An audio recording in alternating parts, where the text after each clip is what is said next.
We asked our Instagram followers who is the best Esper commander, and we can now tell you the top 10 best Esper commanders in MTG 2024 update. Just making it onto the list we have Rafine, Scheming Seer. Released back in 2022 Streets of New Capenna, Rafine has flying and ward 1. Whenever you attack, target attacking creature connives X, where X is the number of attacking creatures. A few ways to go, the first being Flying Tribal. An army of flyers means more creatures are likely freely to attack and will capitalise from even more Rafine conniving. Another is going down that reanimator route. Dump all of your creatures and big cards with Rafine's conniving, then bring them back from the graveyard and tear the house down. One other popular route, but more disgusting, is leaning into either of the above, but go heavy on that stacks. Have your card-hating creatures like Ledger Shredder, Mystic Remora, Drowned Magistrate and even more, attack with them and have Rafine boost them, doing the unthinkable and making them even more hated. A cool commander and a favourite of mine in standard play.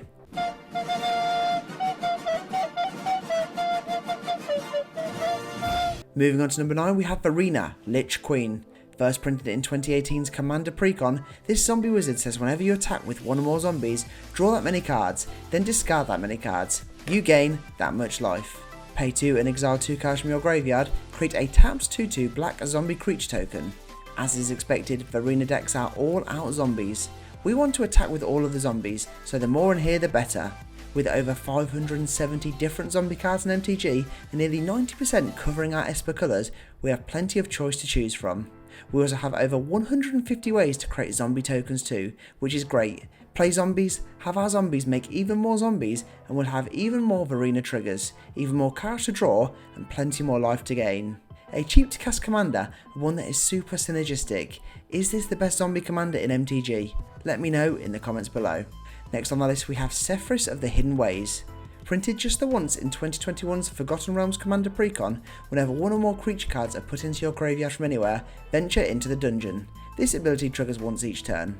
Whenever you complete a dungeon, return target creature card from your graveyard to the field. First off, let's talk venturing into the dungeon, of which a Sephus deck is packed full of.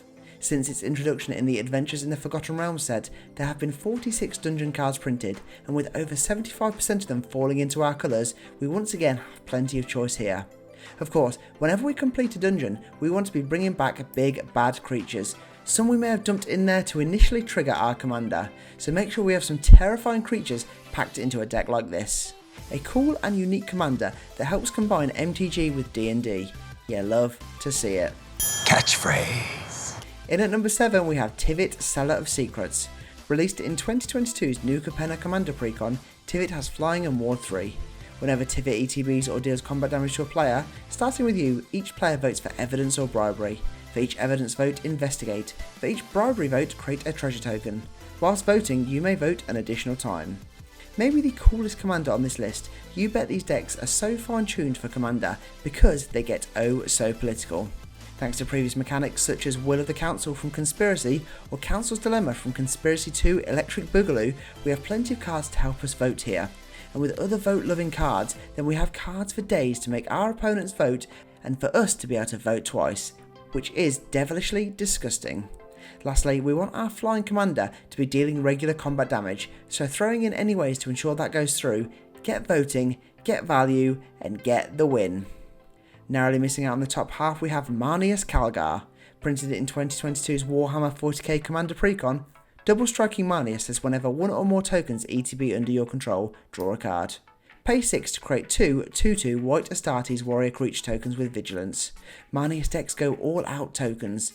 Tokens are ever present within MTG, even going back as far as the Hive in Alpha, making this another deck with plenty of options. By making sure a deck like this has plenty of cheap to cast token makers, we are not only going to go super wide super quick, but we're also triggering Manus far more frequently and most importantly, drawing more cards. Instant token makers never go amiss too. Ensure that we're creating tokens on every turn and keep replenishing our hand.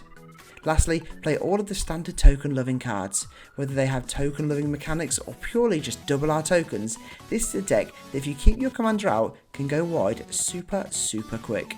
Next on up we have Alloro, Ageless Ascetic. First released way back in 2013's Commander Precons, at the beginning of your upkeep you gain 2 life. Whenever you gain life you may pay 1. If you do, draw a card and each opponent loses 1 life.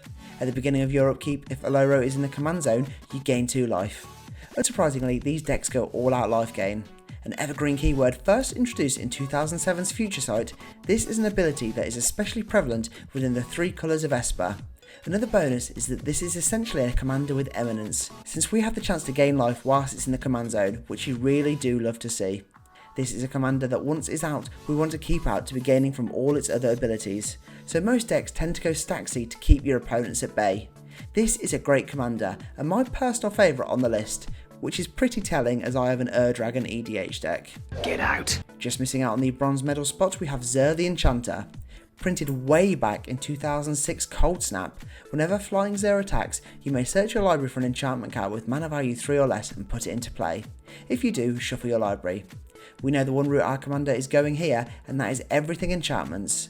With there being hundreds upon hundreds, if not thousands within MTG, we are spoiled for choice. But what most Xur players tend to lean towards are those auras. We have a flying attacking loving commander in Xur, so we may as well lean into that and go all out Voltron. Pile the auras onto Xur, make him super strong. Not only are you getting another enchantment when Xur attacks, but there becomes a chance at some point that Xur can give 21 damage and we eliminate our opponents in one fell swoop. This is a really cool commander, and one that might become an instant kill when it hits the field. You're dead. You are dead. Bop, boop, beep, bop, bop, boop, bop. You're dead. For the third best commander, we have Sedar Jabari of Zhalfir. Printed in the 2023 March the Machine Precon, whenever you attack with one or more knights, if Sedar is in the command zone or on the field, draw a card, then discard a card.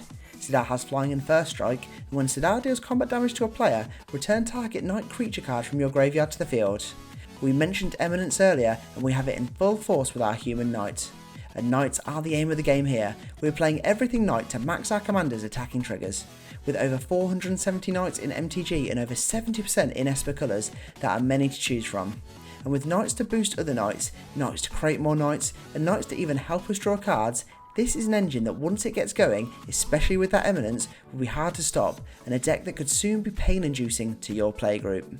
Runner-up and the second best commander, we have Urza Chief Artificer. Released in 2022's The Brothers War Commander Precons, Urza has affinity for artifact creatures.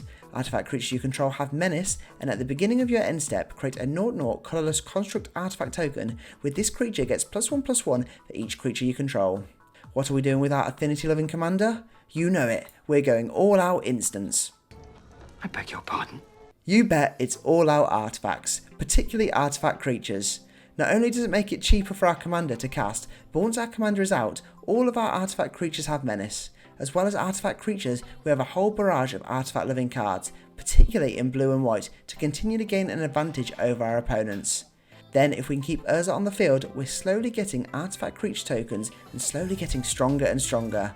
This is a fantastic commander and a particular highlight to a pretty meh set. Winner and the best Esper commander is Alela Artful Provocateur. First printed in 2019's goated set Throne of Eldraine, Alela has flying, death touch and lifelink. Other creatures you control with flying get +1/+0. Whenever you cast an artifact or enchantment spell, create a 1/1 blue fairy creature token with flying. Many ways to go with this one, the first being everything fairies. We actually have over 150 fairies within Magic, and over 85% of them fall within our Esper colours. So as is common with these Esper decks, we're going to have plenty of choice once again. Enchantments as expected go heavy within Alela, and with plenty that help boost creatures, flyers, make fairies and more, we have loads that won't feel out of place going in this flying fairy deck. Finally, if we don't want to lean into enchantments, go artifacts, once more having all of the synergy and all of the flying fairies to swoop in for the win. As I said, this is a goated commander from a goated set, and one that is rightfully the best Esper commander in MTG.